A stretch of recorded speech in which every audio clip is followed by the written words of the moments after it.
Hey guys, welcome back to 114 Rides. Today we're going to be doing a radiator in my Volvo 850 Turbo.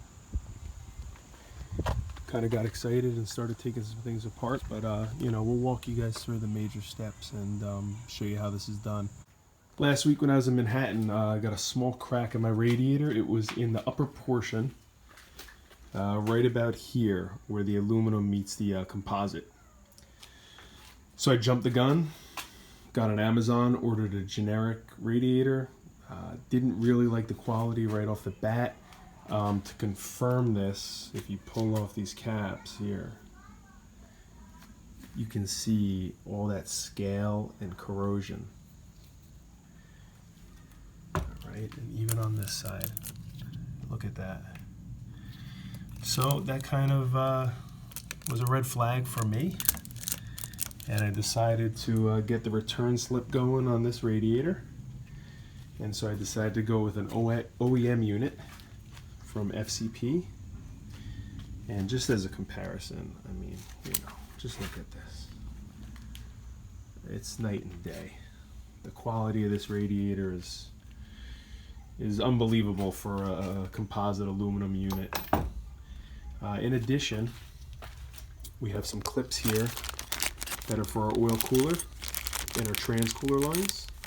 We just got brand new ones, as well as some new O-rings.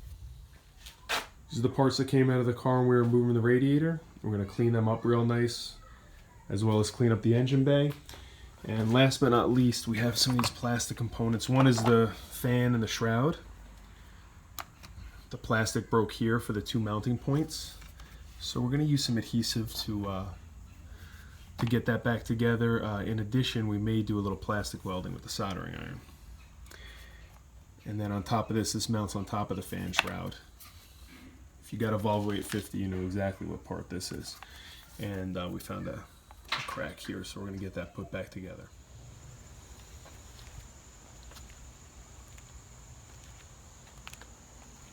Speed. Shroud and fan out, okay? This is the wiring. There's a bunch of clips that route this wiring down here. You have a relay that slides up into your shroud over here. Okay. Disconnected our boost hose. All right, here to here. We disconnected our boost hose down at the bottom. Removed our air box, which is pretty standard. Every time you work on these vehicles, if you remove the battery in the air box, you have a ton of room. Upper radiator hose, lower radiator hose disconnected, and I don't know if you can see pretty well here. Look at all these cracks. Now this looks like an original Volvo unit. I would say it may be replaced once, but this could be an original as well. And to get home from Manhattan, what I did was I just JB welded it, let that set up for about an hour, and I was able to limp it home, thank goodness. Now the next step we're going to get into is, this is the oil cooler lines. They have these snap rings. I shouldn't say snap rings. They're clamp style. But I'm going to use a set of snap ring pliers to loosen these up and back them off. Being very careful not to tax these lines too much. And we're going to try to get them to stop leaking as soon as we can, so they don't make a mess on my driveway. Now this trans cooler side they're in a little bit more rough shape, I should say. So we're going to be extra cautious while we're removing these. Once I get these popped off, I'll show you guys how we're going to get this radiator and intercooler out. With your snap ring pliers, you're going to turn these if it's possible. Sometimes they're kind of stuck on there pretty good, but you'll turn that to where you can see it pretty well. Get your snap ring pliers in between, open it up, and then wiggle it back. And you can set it right there. And then you're going to carefully wiggle this line out of the radiator. Okay, so you're going to lose some fluid, especially at the bottom. What I did was I just wrapped these lines up with a little bit of paper towel and some painter's tape. So this is pretty nasty stuff, the automatic transmission fluid. You'd say it's similar to hydraulic. So I got a little bit on my AC line, so what we're going to do is we're going to hit that with a little bit of brake cleaner. And make sure we wipe that down, and we'll kind of let this thing ooze out until it slows down, and then we'll do the other side. we got our oil cooler and our fluid cooler lines disconnected. And then next step is we have two 12mm bolts. I'm sorry, this is so out of focus. They're on each side of the radiator. We're going to back those out, and that'll free up the radiator from the main support. So let's go ahead and do that next.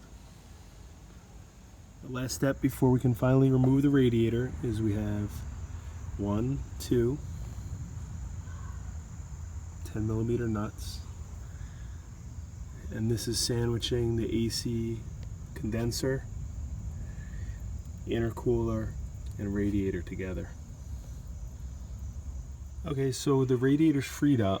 I tried to wiggle it out of the top. No luck. Kept on hitting the mount points. Some of the hoses were in the way and I just didn't want to muscle it out. So I got a jack underneath the subframe, and I'm just going to jack it up until I can walk this out. Just remember, just be careful of your air conditioner lines. You can kind of see that one dangling. I'm probably going to end up supporting this condenser once I sneak the radiator out. Okay, so the intercooler and radiator come out in one unit. You just got to back out that 10mm and that 10mm, and they'll separate. Once you have the intercooler separated, it's a good idea to just backwash it. So you want to spray from in here, back out, maybe a little simple green, wouldn't hurt. Get that nice and cleaned up so you can restore your factory airflow. Alright, the intercooler's off. Side plates. Got the two 10mm that we had to back out, one on each side.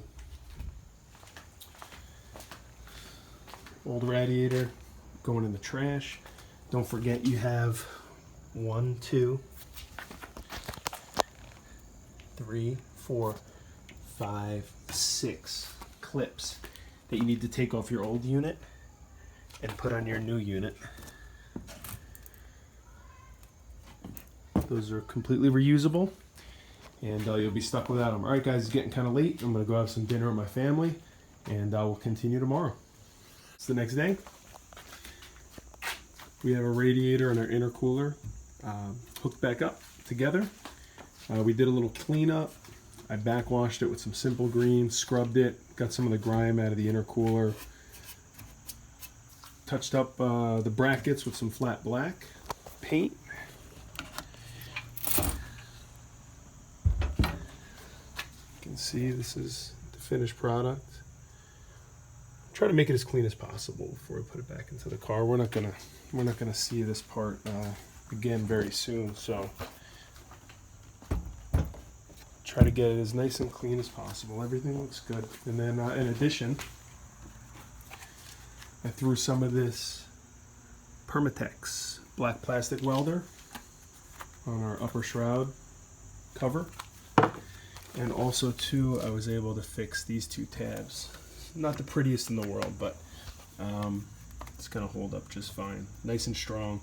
This stuff is pretty, has a really strong odor, and you should definitely use it in a well ventilated area if you decide to go this route. But it heats up pretty quick and gives it a really nice bond. So anyway, we're gonna get on to installing this and putting everything back together, and we'll do a little cleanup underneath the hood, and we should be on the road shortly. Just to recap how we installed the radiator and the intercooler back into the vehicle, jacked it up, slid it underneath. I actually had a hand holding the unit together. You have to have somebody up top hooking this. It makes it way easier. And then you have a 12mm that goes into the mounting bracket right here. And on the other side, you get that in loose. And then you have 1, 2,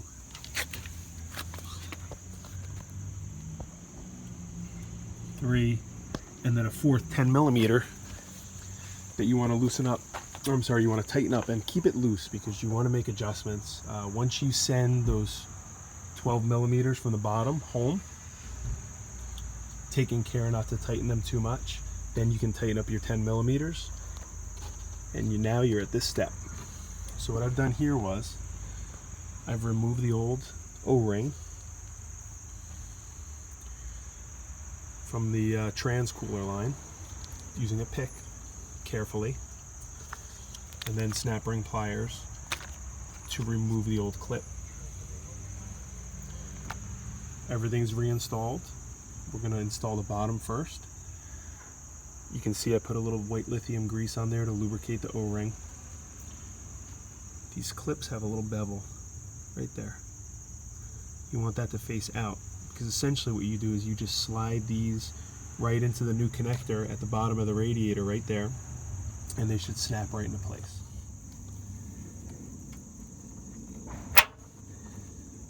Once it clicks into place, you're good to go.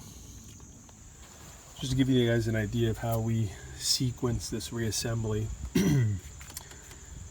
the radiator intercooler went in, all the oil cooler lines hooked up. Then what we did was we did the lower intercooler hose. Hard line, rubber, hard line goes into a 90 at the bottom of the intercooler. Then we drop the fan in. You have an 8mm here, 8mm on the other side, T25 here, T25 on the other side. Cinch them down. We're going to button up all the relays and the wiring that we flopped out of the way. We'll button up this intercooler pipe right here. Fan shroud cover up top, and we should be well on our way. So finishing this job up. Your fan, I wouldn't stress too much about it. Each connector has anatomy, which means that you can't confuse any of the connectors with one another. And once they lay into this shroud cover, tuck them in right into these grooves right here and over there. You can pretty much figure out the routing of all the wiring that goes through this zip tie. You have a C-clip here, and the only thing to not forget is that this clip right here is going to cross over the top of your fan, and it connects into this vacuum check valve right there. Okay, so this is the turbo control valve. It's an IPD product. The original on the car went bad. This typically connects to the outside of the air box. You know, it sits something like that. And I take the air box and battery out frequently to perform repairs and maintenance on this car quite a bit. And if you have to unscrew this every time, it gets to be a pain in the butt. So what I'm going to do is I'm going to disconnect these, potentially orientate these 90-degree bends where they need to be, and try to mount this remotely somewhere down here, or maybe even tuck it down here. We'll see how far I can move it with the existing length of the vacuum lines. If I have to cut some more, we got a little bit more in the garage and we can take care of that. But I think this will make it much easier when we're doing repairs and maintenance. And like I said, let's find a good spot for it. Found an excellent spot for the turbo control valve. We just backed off this 13mm nut, and this holds the bracket for your intercooler hose or piping, and for your upper bushing for your engine mount. We're all buttoned up. Factory air box back in. I replaced the top to the ECU cover. This was cracked. Like I said, repair some plastic, so it's looking like it's in good shape. Everything's running well. We're going to introduce our coolant. Simply turn the vehicle on. It'll start to get up to operating temperature a little bit quicker than usual, so you want to hurry up and get this antifreeze in. You're going to have to drive it around and open up the cap and burp it and touch it up a couple times, but it'll settle to the level it needs to be. In addition, just double check for your leaks, especially at your oil cooler lines and your trans cooler lines. Make sure they're not dripping and leaking. If that's the case, turn the vehicle off, and you're going to have to double check your seal. Thank you guys for watching. If you like the video, give it a thumbs up. Remember, hit the subscribe button if you want to see more content with the Volvo 850 Turbo, the 2016 Sierra, and the 2004 Honda Accord. Appreciate you guys watching. Thanks a lot. Stay tuned for the spring install on the back of this vehicle.